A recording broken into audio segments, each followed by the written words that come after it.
Y el título que el Señor nos regala para esta noche es La cruz, una vez y para siempre.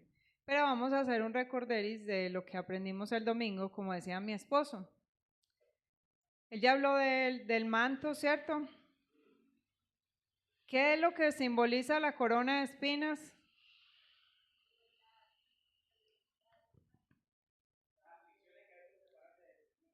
Ya nos ahogó la palabra, ¿vieron? La parábola del sembrador dice que el sembrador salió a sembrar la semilla y que parte de esa semilla creció entre los espinos y que aunque creció un poquito no dio fruto, no prevaleció, porque las preocupaciones, las aflicciones, todo eso la ahogaron. Resulta que las espinas representan las aflicciones, ¿cierto? Las preocupaciones, la ansiedad, el afán, las cosas del mundo. ¿Y por qué tenía Jesús que llevar las espinas en su cabeza? Porque cree que si las espinas representan las aflicciones, las preocupaciones, tenían que ir en la cabeza. Porque usted ¿con qué piensa? ¿Con los zapatos? No. ¿Quién piensa con los zapatos? No. Pensamos en la cabeza, por eso a veces tenemos la enfermedad cabeza trasero, que tenemos el trasero ahí sentado y la cabeza en otro lado. La cabeza solucionando 1000 problemas y el trasero aquí sentado. Por eso la corona de espinas iba en la cabeza. Las espinas se las pudieron haber puesto en otro lado, pero tenían que ir en la cabeza, porque Cristo vino a deshacer y a desbaratar todo lo malo que hay en nuestra vida. Eso representa la corona de espinas. Él se lleva nuestras preocupaciones, Él nos da libertad, Él nos permite estar en su presencia en libertad. Esa es la corona de espinas. Y el INRI, que representa que Cristo es nuestro Rey y que la tarea que nos quedó es, ¿de verdad Jesús es Rey de mi vida? Amén. Y vamos a ir entonces a la palabra, a la epístola o a la carta a los Hebreos en el capítulo 10. Yo tengo la nueva versión internacional, capítulo 10, la vamos a leer desde el versículo 1. Y leemos la palabra en el nombre del Padre, del Hijo y con la guía de su Santo Espíritu. El título que yo tengo en esta traducción es El sacrificio de Cristo ofrecido una vez y para siempre. La ley es solo una sombra de los bienes venideros y no la presencia misma de estas realidades. Por eso, nunca puede, mediante los sacrificios que se ofrecen sin cesar cada año tras año, hacer perfectos a los que adoran. De otra manera, no habrían dejado ya de hacerse sacrificios, pues los que rinden culto, purificados de una vez por todas, ya no se habrían sentido culpables de pecado. Pero esos sacrificios son un recordatorio anual de los pecados, ya que es imposible que la sangre de los toros y de los machos cabríos quite los pecados. Por eso, al entrar en el mundo, Cristo dijo: a ti no te complacen sacrificios ni ofrendas. En su lugar me preparaste un cuerpo. No te agradaron ni holocaustos ni sacrificios por el pecado. Por eso dije: aquí me tienes. Como el libro dice de mí, he venido, oh Dios, a hacer tu voluntad. Primero dijo: sacrificios y ofrendas, holocaustos y expiaciones no te complacen ni fueron de tu agrado, a pesar de que la ley exigía que se ofrecieran. Y luego añadió: aquí me tienes, he venido a hacer tu voluntad.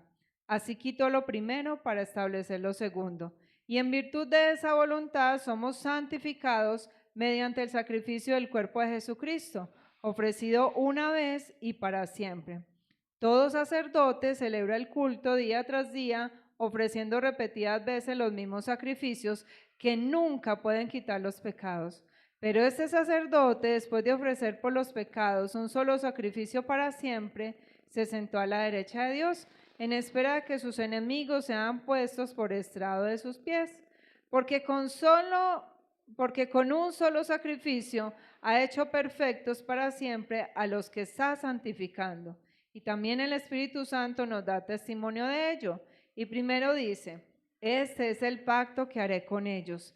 Después de aquel tiempo, dice el Señor, pondré mis leyes en su corazón, las escribiré en su mente. Y después añade, nunca más me acordaré de sus pecados y maldades.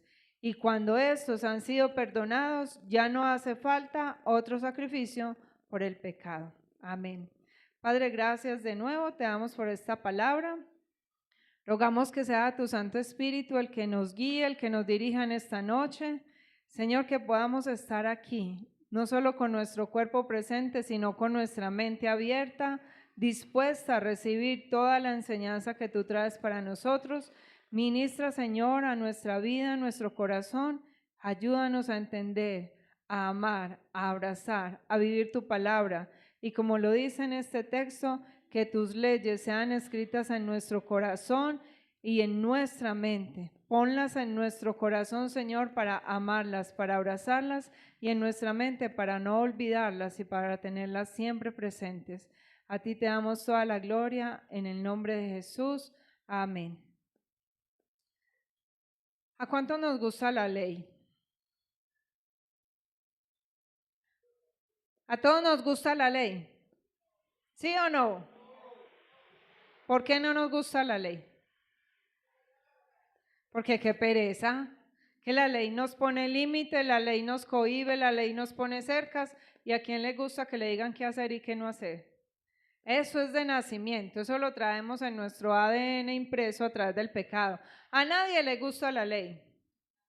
Por eso cuando hay pico y placa, ve uno los motociclistas por ahí que van pasando por una cámara y estiran la mano y se desbaratan por allá tapando las letras de la moto, porque esa ley no nos gusta. ¿La ley de los impuestos nos gusta? No, hoy, ¿por qué tengo que pagar por algo que ya compré? Me decía mi esposo hoy, amor, ya llegó el impuesto predial. Y yo decía, ¿y por qué, verdad, Señor? Porque hay que pagar por una casa que ya pagamos como 4 veces hace tanto tiempo. Y seguimos pagando impuestos, ¿por qué? Es una ley. Y aunque no la entendamos, uno sabe que eso se usa para el bien de toda la comunidad, pero esas leyes no nos gustan. Y en la iglesia escuchamos mucho sobre la ley y sobre el pueblo de Dios y de cómo Cristo cumplió la ley, ¿cierto? ¿Y por qué escuchamos tanto ese tema? Porque es importante. Porque es importante y es muy relevante para nosotros. Las leyes no son muy queridas, no nos gustan, nos aburren. Y más si nos toca ir a la Biblia a leer el libro de Levítico. Y uno dice, pero entonces, ¿cuál animal es que me puedo comer? ¿A cuál marrano es que, por qué no me puedo comer el cerdo? Ay, cómo es de rico el chicharrón. ¿Cuáles aves son las que me puedo comer? ¿Por qué los animales que rumian y por qué hay parte de que si rumian o no rumian, que si tiene la pezuña hendida, no la tiene hendida, que si me lavo las manos ya, que si me las lavo antes de comer, que si me las lavo… Ay, no. En el COVID aprendimos a lavarnos las manos 100 veces al día y después se nos olvidó. Y muchas veces decimos, como dice el dicho, las leyes se hicieron para romperlas. ¿Sí o no? Y eso sí que lo aplicamos, las leyes se hicieron para romperlas. No nos gusta leer el libro de Levítico, no entendemos esas leyes, pero en esas leyes existe demasiada riqueza y Dios creó las leyes, diga conmigo, Dios creó las leyes para protegerme de mí mismo. ¿De quién? Entonces, ¿por qué las violamos? Nos protegen de mí mismo porque nos protegen de nuestro pecado. Y la ley es como un espejo que nos muestra nuestra incapacidad para acercarnos a Dios por nuestros propios medios o por nuestras propias obras. Eso hace la ley.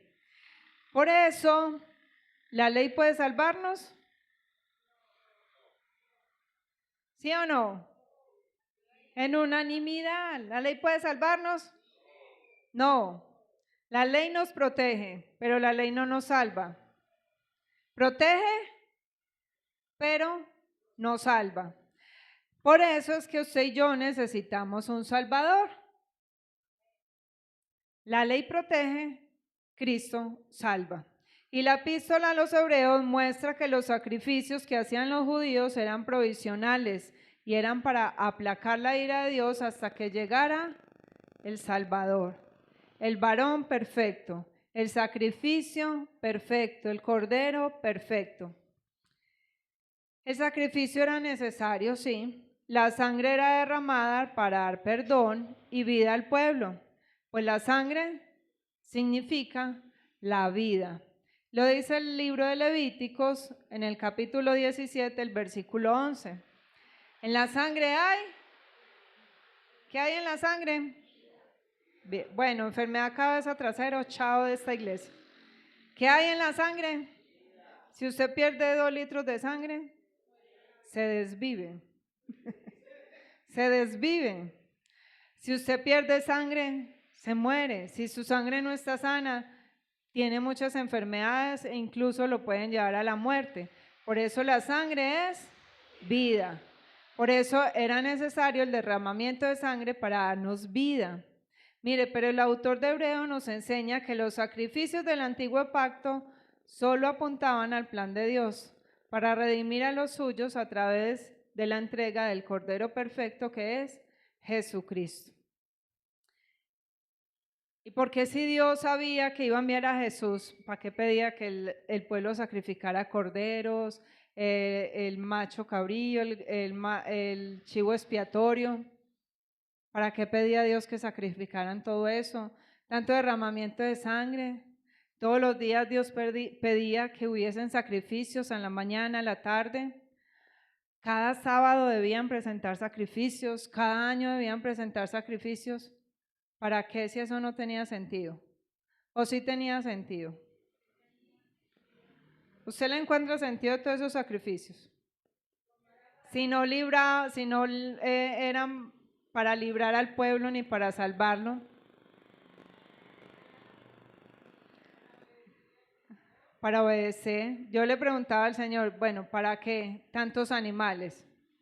¿Para qué tantos sacrificios si estábamos esperando al Cordero perfecto, al que iba a quitar el pecado del mundo, al que iba a liberar, al que iba a salvar? Y resulta que el Señor me contesta y me dice, es que yo quería que mi pueblo fuera diferente del resto. Porque los pueblos vecinos a Israel pecaban, empataban, y ellos nunca veían el pecado. Ellos iban a sus dioses, presentaban sus sacrificios, pero nunca se arrepentían. Ellos solamente iban a pedir y a pedir y a pedirle a sus dioses. La diferencia entre el pueblo de afuera y el pueblo de Dios es que el sacrificio, el cordero que el sacerdote presentaba cada año para el perdón de los pecados del pueblo, llevaba al pueblo a un arrepentimiento, a reconocer que habían pecado delante de Dios, a reconocer que necesitaban al Dios creador de los cielos y la tierra para que perdonara su pecado, para que sanara su tierra. Y eso es lo que el Señor quiere que nosotros hagamos. Él quería que el pueblo reconociera públicamente el pecado. Él quería que el pueblo se mirara en el espejo de la ley y que reconociera que habían fallado. Eso era lo que Dios quería a través del sacrificio de los corderos, porque no era fácil para muchas familias entregar un cordero. No era fácil porque muchas veces la economía estaba bajita, pero aún así el pueblo se sacrificaba, se esforzaba, iba y presentaba su ofrenda. Muchas veces nosotros no hacemos lo que no nos cuesta. Es lo que nos cuesta, no lo hacemos porque es muy fatigoso, es muy cansado. Mire, al principio de la historia, cuando Dios le entrega la ley al pueblo de Israel, el pueblo está eufórico, ¿cierto? Está agradecido porque recién salían de por allá de la esclavitud de Egipto, el pueblo está agradecido y el pueblo empieza a todo contento a cumplir la ley, a llevar el cordero para el sacrificio, pero más temprano que tarde, el pueblo se le volvió una costumbre. Y ahí sí se volvieron como los de afuera, pecaban y empataban. Como hacía uno por allá en la iglesia de donde uno viene, que decía, reza, peca y empate. Reza, peca y empata. Y el pueblo se volvió así. Se le volvió todo un ritual, una religiosidad, se volvió costumbre. ¿Por qué? No, si yo ya sé lo que Dios quiere, yo peco Y después voy y presento la ofrenda y el sacerdote impone las manos sobre el cordero, presenta los pecados, hace el sacrificio y quedamos limpios y aquí no pasó nada. Pero no había un corazón arrepentido en el pueblo de Israel. Por eso se convirtieron en un pueblo rebelde y obstinado. Y Dios se cansó de ellos. Y en el libro del profeta Isaías, en el capítulo 1, que lo vamos a leer, qué fue lo que pasó con el pueblo, porque el pueblo se volvió obstinado. El Señor dice, Isaías 1:11 dice, ¿de qué me sirven sus muchos sacrificios?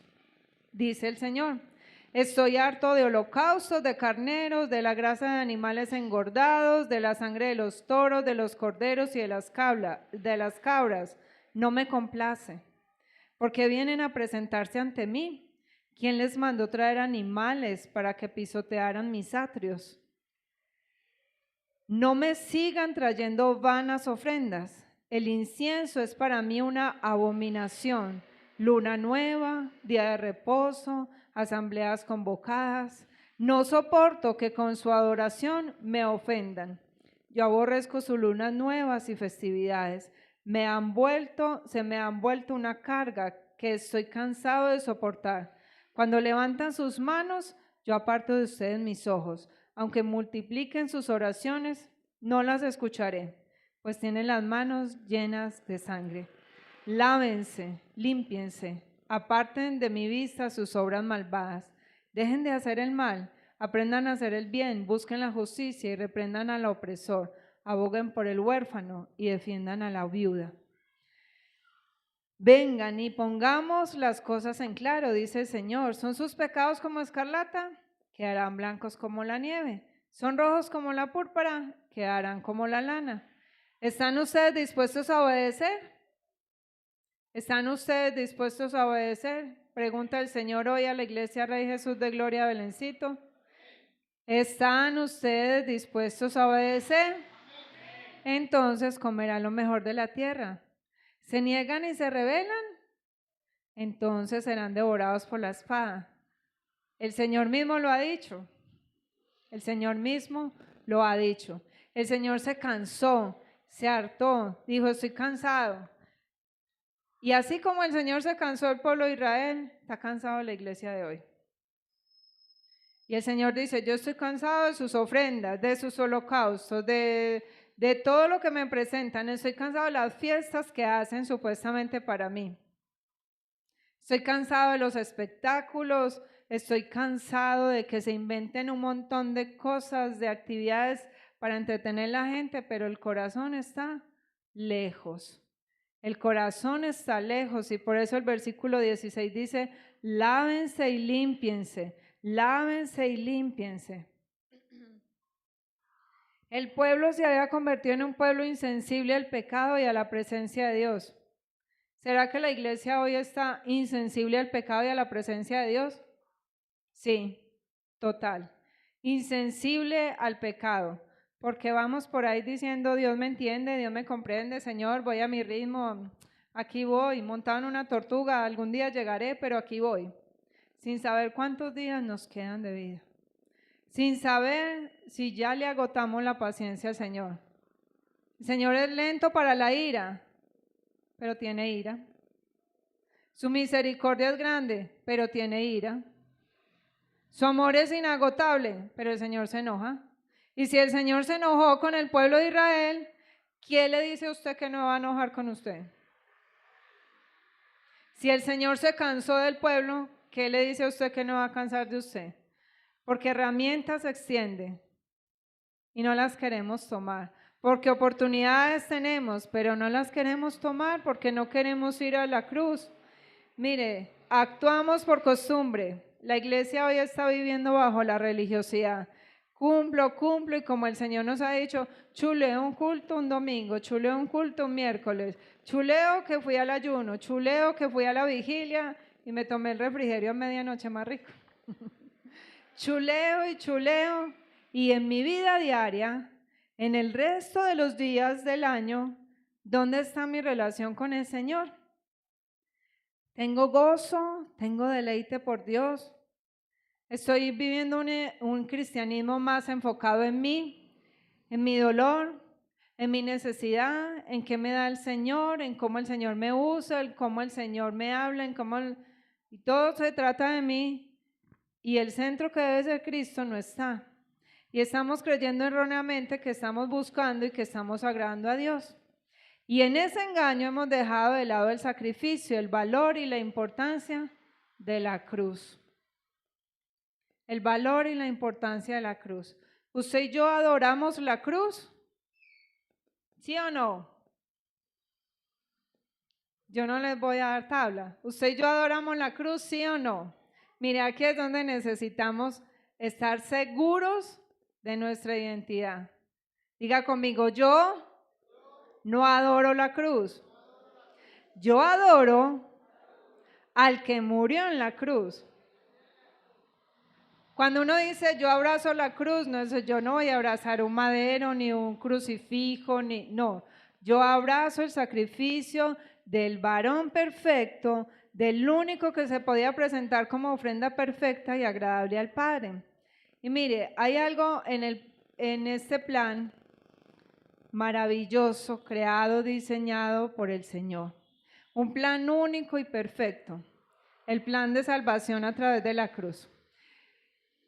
Y yo quiero invitarlo a que usted se devuelva conmigo para el Génesis y a que usted vaya armando la película en su cabeza para que pueda entender. Trasládese no a sus problemas en este momento, no a la olla que le está esperando por allá con la comida, no a la dificultad que tiene, sino que trasládese a Génesis. Métase al jardín de Edén. Hoy usted y yo estamos en el jardín de Edén viendo al Dios creador. Y resulta que Dios creó al hombre a su imagen y conforme a su semejanza. Diga, yo soy muy lindo. Diga conmigo, yo soy hermosa. Yo soy hermoso. ¿Por qué? Porque Dios me creó conforme a su imagen. Conforme a su imagen y a su semejanza. Y resulta que Dios pone a ese hombre llamado Adán y a esa mujer llamada Eva en un mundo perfecto que Él creó. Dios creó al hombre para ser eterno. Dios no creó al hombre para que se muriera. Lo creó para vivir por la eternidad porque Dios vio y dijo, esto es bueno en gran manera. Él hizo la creación y dijo, esto es bueno, esto es bueno, esto es bueno. Y cuando hace a Adán y a Eva, dice, uy, con esta me fajé. Esto es bueno en gran manera. Y lo voy a dejar vivir por la eternidad. Lo colma de bienes, de bendiciones y le entrega un solo trabajo, una tarea. ¿Cuál era la tarea que tenían Adán y Eva? Hacer bebés, qué rico. Hacer bebés a diestra y siniestra, llenar la tierra, administrarla. La Biblia dice sojuzgarla, que es administrarla, cuidarla. Pero siempre hay un metido. Siempre hay un metido que quiere dañarle el baile a todo el que está pasando bueno. Y entonces estaba Satanás por allá diciendo, estos sí que están pasando bien bueno. Yo que vivía bien bueno allá en el cielo y ahora estoy pasando las verdes y las maduras. No, yo no puedo dejar que estos que fueron creados para la eternidad vayan a estar aquí gozándosela. Voy a ir y los voy a engañar. Y pareciera como que Dios se olvidó de que Adán y Eva estaban ahí. Y entonces Dios descuidó la puerta y Satanás entró. ¿Ustedes creen que fue así o no? No, así no fue. Eso sería como decir que Dios no es omnisciente, que Dios se le olvidó. Resulta que Dios era, es y siempre será omnisciente y sabía lo que estaba pasando allí. Mire, el hombre no quedó mal hecho, el hombre no quedó imperfecto. Lo que ocurrió fue que el Padre estaba viendo en silencio cómo su creación estaba allí marchando. Y Dios dijo, sí, yo lo creé, pero yo no lo voy a forzar. Una sola ley le puso Dios. ¿Cuánta le puso? Una. No te comas del fruto del árbol que está en medio del jardín. Una. Ese hombre perfecto, creado a imagen y semejanza de Dios, con una sola ley, la rompió. Y nosotros que tenemos un montón. Una sola y no pudo con ella. Dios le dio al hombre la libertad para decidir, pero Dios no fue que dijo, no, lo voy a dejar ahí a ver, que vaya a ver, viendo a ver qué va a pasar. Dios sabía que se iba a equivocar. Dios sabía que iba a pecar. Dios sabía que iba a caer. Pero ¿sabe qué fue lo más hermoso de Dios? Que a diferencia de un padre terrenal, que cuando el hijo se equivoca, que cuando el hijo desobedece, ¿qué es lo que hace el padre? El castigo. Los padres de la época de Upa castigaban con un palo, con un rejo, con un gancho, con lo que se les atravesara. Los padres de hoy somos como más condescendientes. Hay unos que se fueron al otro extremo y se ponen a razonar con un niño de 1 año cuando lo que necesita es un tablazo. Se ponen dizque con la crianza respetuosa a razonar con un niño que no sabe razonar. Pero la diferencia entre un padre terrenal, que cuando el hijo se equivoca le da un castigo, y el Padre Celestial, que es perfecto y que es bueno, es que nuestro Padre ya tenía un plan de rescate listo. Mire, había acabado de crear al hombre, sabía que le iba a embarrar, pero dijo, yo no lo voy a dejar así. Tenía un plan de rescate listo que debía ejecutarse una sola vez y que serviría para siempre. ¿Nos ama o no nos ama el Padre? A pesar de que nos equivoquemos. Mire, el hombre se para frente a un madero. Adán se para frente al madero, que era el árbol, con la ley que él violó. Y cuando Adán se para allí, recibe el fruto.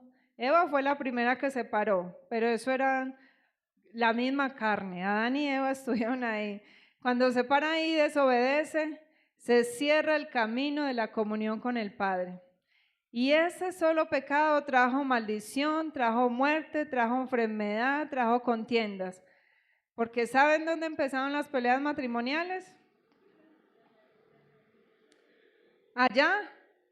Ese fue el primer zafarrancho que se armó en un matrimonio. Ese fue el primer agarrón de mechas en un matrimonio. Hay algo que yo rescato de Eva en esta historia. Y es que Eva no dijo, es que Adán no me dijo, Adán no me contó bien cómo es que era que usted le había hablado. No. En cambio Adán sí dijo, no, eso es culpa de esa mujer que usted me dio. Eva buscó otro culpable, eso se lo chuleamos a Eva. Miren, el diseño perfecto de Dios para el matrimonio empezó a desfigurarse desde el jardín de Edén. Y entre más pasa el tiempo, más desfigurado está el diseño de Dios para el matrimonio. Y es ahí donde a causa de todo este pecado, a causa de la frustración, del dolor, de la envidia, de ese pleito, de todo lo que pasó allí en Jardín de Edén, vemos a un padre que cuando hablamos de raíces transgeneracionales, ¿cuál es el remedio para cortar las raíces transgeneracionales? Identificar. 1, usted identifica el pecado. 2, usted confiesa su pecado. 3, usted se arrepiente. Y 4, usted pide perdón. ¿Adán confesó el pecado? No, Adán buscó culpables. Como Adán no confesó su pecado, oh maravilla, nace el primer hijo, fruto de ese matrimonio que ya estaba disfuncional, que ya estaba en contiendas y que ya tenía una raíz. Nace un hijo, ¿y qué pasa con ese hijo? ¿Cómo ha llamado ese hijo? Caín. ¿Y qué pasa con ese hijo? Ese hijo como que hace florecer esas raíces transgeneracionales, lleno de envidia, lleno de pleitos, lleno de contiendas, desagradecido. Mire, Caín mostró toda su frustración con Dios y mató a su hermano. Dijo, sí, a este sí le aprobó y a mí no, espera y verá. Y ahí sí, cogió la quijada del asno y mató a su hermano. Y después cuando Dios le pregunta a Caín, ¿dónde está tu hermano? ¿Qué hizo? ¿Yo acaso soy guarda de mi hermano? ¿Yo acaso soy guarda de mi hermano? ¿Vemos o no vemos el patrón repetido de sus padres en el hijo? Ahí está, ¿cierto? Un pecado no confesado, un pecado no confesado. Si Adán y Eva hubiesen confesado su pecado, la historia hubiese sido otra. Pero el plan perfecto de Dios era cambiar todo esto malo que pasó allí en el jardín de Edén con lo único bueno, perfecto y el único remedio que podía haber. Cuando a usted unos frijoles le quedan salados, ¿usted con qué los arregla? Si ya están espesitos, ricos, deliciosos, y usted dice, esto tan salado, ¿con qué los arregla? Si no sabe, échale un pedazo de panela, le quedan maravillosos, deliciosos. Lo dulce se arregla con salado y lo salado con dulce. Hay que ver, Masterchef. No, si usted no quiere dañar ya la salsita, lo que tiene así espesito, una cosa contrarresta a la otra. Y un hombre perfecto arreglaba a un hombre imperfecto, un santo por un pecador. Adán, un hombre. ¿Qué pasó con Adán? Nos mató a todos, mató a toda la humanidad a causa de su pecado, por querer vivir su vida a su modo. Cuando usted y yo decidimos vivir nuestra vida a nuestro modo, matamos a toda nuestra generación. Matamos y condenamos a toda nuestra generación. Cristo, un hombre perfecto, dio su vida al entregar su voluntad y morir en la cruz en un madero hecho de un árbol para salvarnos a todos. Miren, Adán se para frente a un madero en un árbol y allí mató a toda la humanidad. Cristo es levantado en un madero tomado de un árbol y allí salva y da vida a toda la humanidad. ¿Sí ven cómo nada es una casualidad en la Biblia?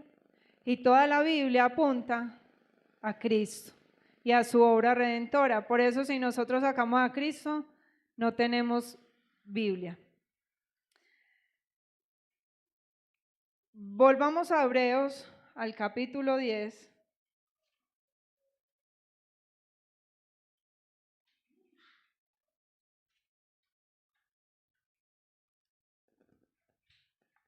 El versículo 5 dice, por eso, al entrar en el mundo, Cristo dijo, a ti no te complacen sacrificios ni ofrendas. En su lugar me preparaste un cuerpo, y no te agradaron ni holocaustos ni sacrificios por el pecado. Por eso dije, aquí me tienes. He venido, oh Dios, a hacer tu voluntad. He venido, oh Dios, a hacer tu voluntad. Miren, Adán quiso cubrir su pecado a su manera. Cuando Adán y Eva se dieron cuenta que estaban desnudos, ¿qué fue lo primero que hicieron? Se tomaron hojas de higuera, que son grandes. Las hojas de higuera son grandes, pero yo creo que eso pica. Y con eso se hicieron taparrabos y se escondieron. Ellos quisieron cubrir su pecado a su manera, pero el Padre bueno y misericordioso los llama, ellos salen. Adán, ¿dónde estás? Es que Señor, es que si salgo, no salgo. Señor, es que nos dimos cuenta que estábamos desnudos y nos tuvimos miedo y nos escondimos. ¿Y a usted quién le dijo que estaba desnudo? Eso no se lo enseñé yo. Y Dios, el buen Padre, hace el primer sacrificio. Porque dice que Dios los cubrió con pieles de animal. No dice qué animal, pero hace el primer sacrificio y los cubre a la manera de Dios y no a la manera del hombre.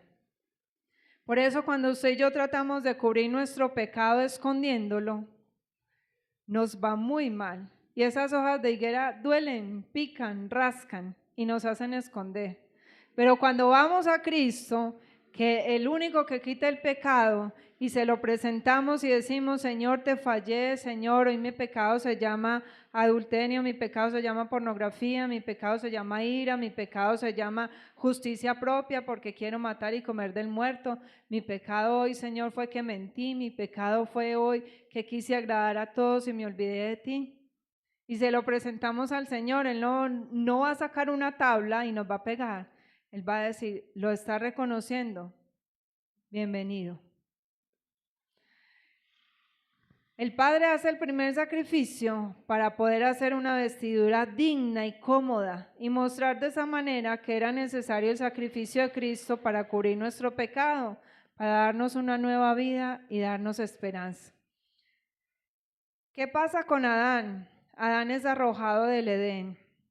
Y cuando Adán es sacado del jardín de Edén, dice la palabra que Dios puso guardas en la puerta, que puso espadas encendidas en fuego que se mueven, que puso un querubín. Adán cierra la puerta porque no podía estar allí en la presencia de Dios en la condición de pecado en la que estaba. Sus ojos habían sido abiertos, no se había arrepentido y en pecado no podía estar en la presencia de Dios. Cristo, al morir en la cruz, no solo abre la puerta, sino que Cristo se hace puerta. Cristo muestra el camino que lleva de nuevo al Padre, a la comunión con el Padre. Y es a través de Cristo que usted y yo, a pesar de estar en carne y a pesar de ser pecadores, que reconocemos y que pasamos a través de Cristo, podemos volver a entrar a esa presencia, a la presencia del Padre. Por eso el velo se rasgó cuando Cristo murió. El velo separaba la presencia del lugar santísimo donde estaba el arca del pacto, que simboliza la presencia de Dios, del lugar santo, y allí solamente entraba uno, una vez al año. Qué triste. Una vez al año y un sacerdote, y el pueblo no podía. Cristo muere, rasga el velo y dice, pueden entrar a través de mí. Eso sí, no a su manera, sino a través de mí. Cristo nos perfecciona por medio de su sacrificio. ¿A quién? A los que entran por allí y se santifican.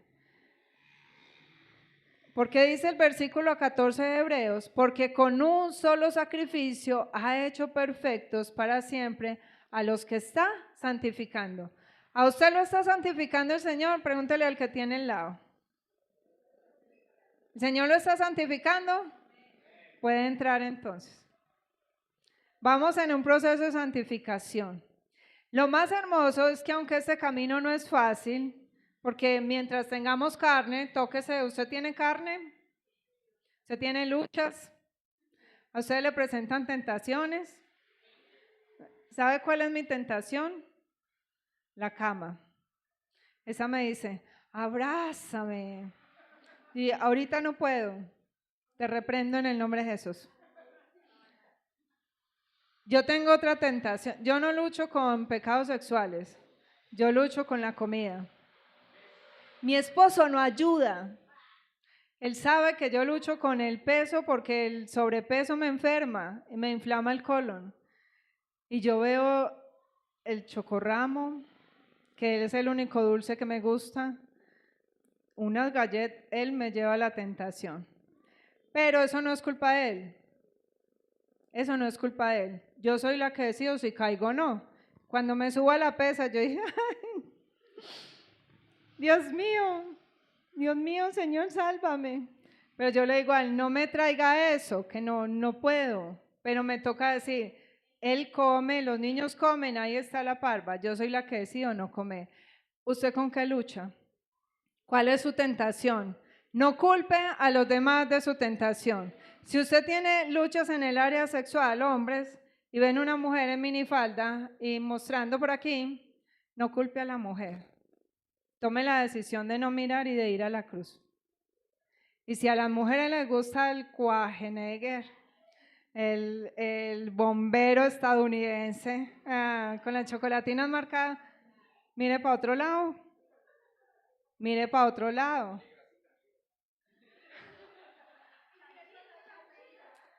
No, yo le dije a mi esposo, Mora, ¿alguna vez te he dicho que me encanta tu cuerpo atlético?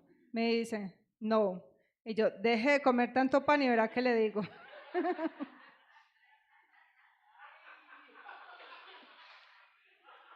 Pero yo amo mi burbullez, yo lo amo. No se rían que ustedes tampoco tienen cuadritos ahí marcados. Miren, mientras tengamos carne vamos a tener luchas y dificultades. Dios es perfecto y su plan es maravilloso. Y no termina en la cruz y en la resurrección. Hay un pacto hermoso en el versículo 15. Hay un pacto maravilloso y vamos a leerlo y yo quiero que usted lo personalice. El versículo 16 de Hebreos 10.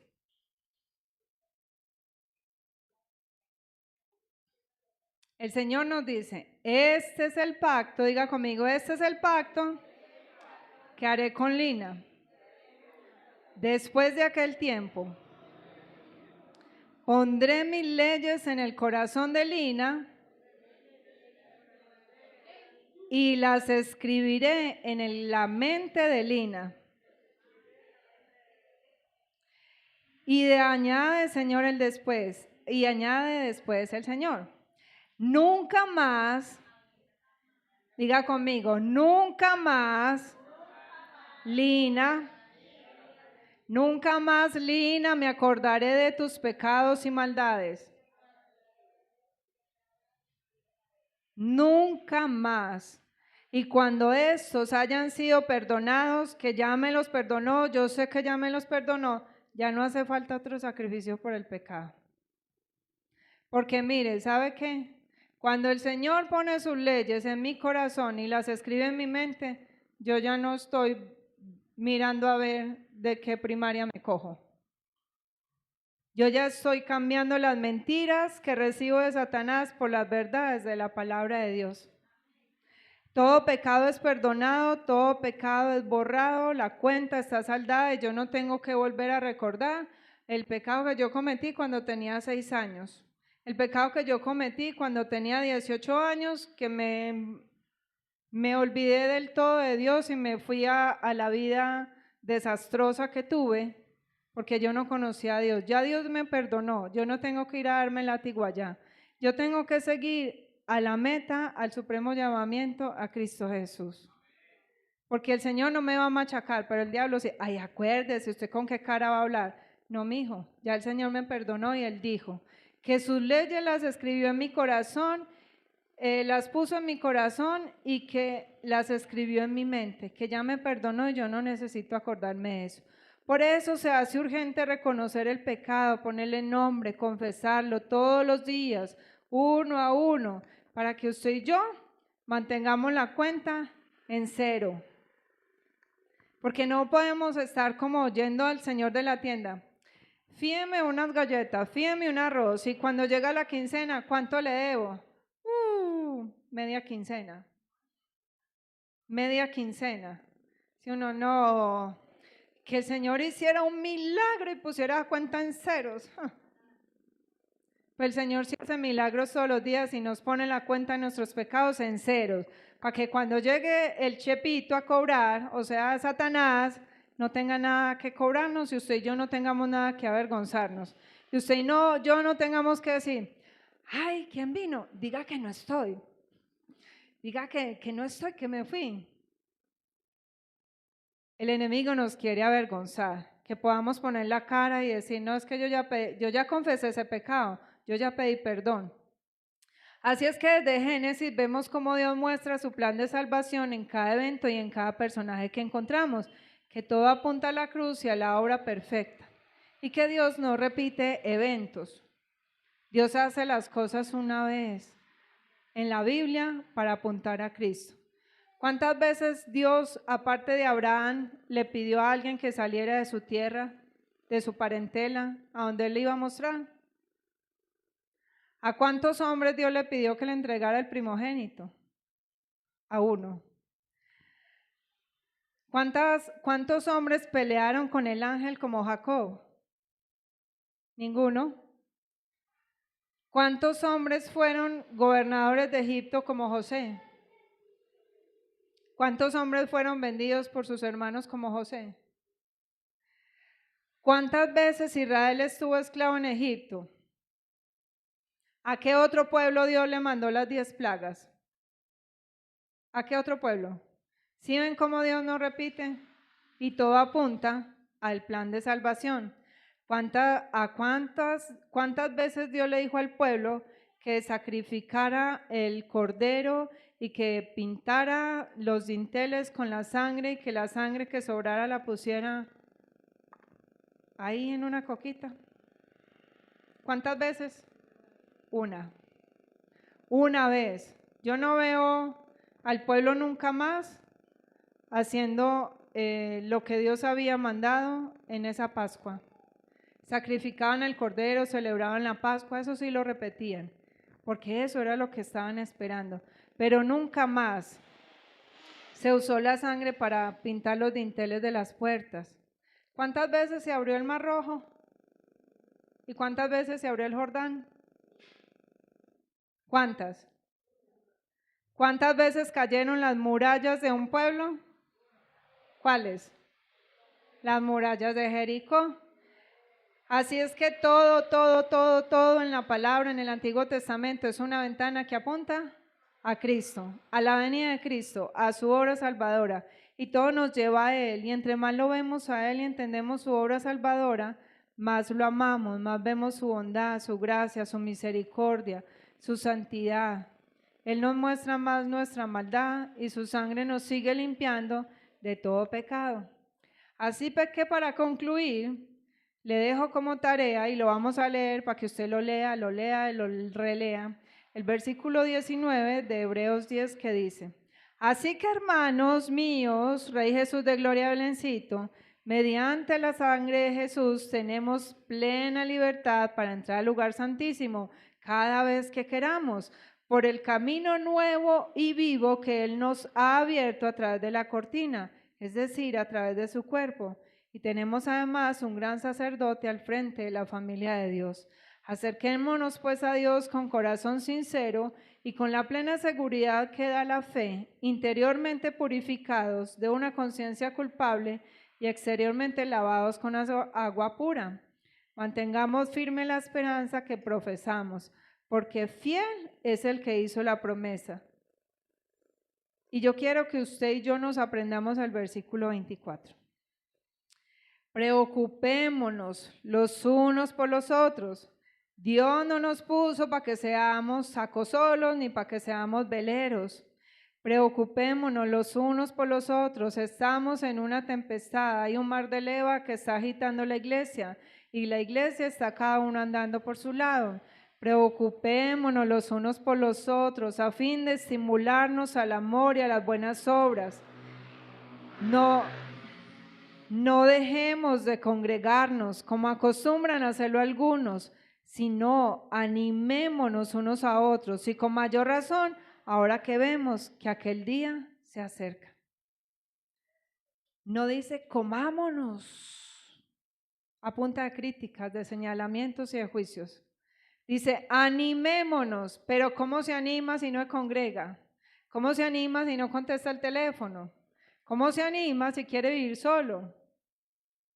No hay cómo, así es que esta palabra es para todos. Animémonos, acerquémonos a Dios con corazón sincero, con confianza, no nos dejemos de congregar. Usted tiene mucho sueño, no importa, esfuércese. Nos esforzamos para una cosa y para otra no. Para una cosa sí, para otra no, esforcémonos. No le saquemos excusas a Dios. Si las excusas que le sacamos a Dios se las sacáramos al jefe, eso lo botan a uno para la conchinchina ahí mismo, ¿cierto? No hay excusas para Dios y sobre todo viendo que el fin se acerca, que aquel día se acerca, que estamos viendo el cumplimiento de los últimos tiempos y que es que ni siquiera por eso. El Señor nos hablaba una vez y nos decía que nosotros no vemos nuestra fecha de caducidad. ¿O sí la vemos? Usted no nace con un letrero en la frente que diga, nació el 15 de julio de tal año y se va a morir el 3 de noviembre de tal otro año. No, ojalá uno supiera. Ojalá uno tuviera como en la película el contador de tiempo en la mano. Ay, se me están acabando. Voy a correr, voy a perdonar, voy a dedicar más tiempo a mi familia, voy a acercarme más al Señor. Voy a ir con un corazón sincero de verdad al Señor, porque se me está acabando el tiempo. Pero como no tenemos eso, entonces el tiempo es ya. La cruz es el inicio de nuestra sanidad. El sacrificio perfecto de Cristo en la cruz es el único remedio para nuestra sanidad. Así es que démosle gracias al Señor por esta palabra, porque nos muestra, nos revela que su amor es eterno y que su plan estaba ya creado desde antes de que fundara el mundo, porque para Él no hay nada desconocido, para Él no hay nada que sea sorpresa. Y con ese amor tan grande nos sigue sosteniendo y nos sigue sustentando. Padre, y hoy te damos gracias, Señor. Gracias porque tu palabra es tan rica, Señor, y en tu palabra te encontramos. En tu palabra nos deleitamos viendo tu amor, tu bondad, tu misericordia, tu fidelidad, pero también viendo tu justicia. En tu palabra, Señor, somos redarguidos, somos sacudidos, somos exhortados, pero también somos consolados y somos animados a caminar conforme tu voluntad. Señor, sí reconocemos que mientras estamos en esta carne nos cuesta muchísimo renunciar a muchas cosas que nos gustan, pero tenemos el ejemplo tuyo, mi Jesús, que no te negaste a nada de la voluntad del Padre. Tú también estuviste en carne, tú también te cansaste, sufriste burlas, sufriste señalamiento, sufriste rechazo, sufriste abuso, Señor, sufriste en soledad, la traición de tus amigos, el abandono, el señalamiento de tu familia, el desprecio de aquella familia que no creyó que tú fueras el Hijo enviado del Padre. Sufriste, Señor, el rechazo de los ministros que te juzgaron, que te culparon y que no te entendieron. Y aún así, a pesar de todo, permaneciste fiel hasta la muerte, porque sabías que si no soportabas, Señor, allí nosotros no tendríamos esperanza. Y es por esa esperanza que hoy podemos acercarnos confiadamente delante de tu presencia, sabiendo que tu amor abrió la puerta y que tu sacrificio rasgó el velo, que tu sacrificio, que tu sangre derramada nos ha limpiado de todo pecado. Que no solo moriste, sino que resucitaste, eres el primogénito de la resurrección, con la esperanza de que nosotros vamos a resucitar para vida eterna contigo, de que fuimos creados para la eternidad y en esa eternidad queremos vivir adorándote y alabándote, exaltándote por toda la eternidad. Ayúdanos, Señor, a entender, ayúdanos a abrazar tu sacrificio perfecto, que no sea en vano, Señor, para nosotros tu muerte.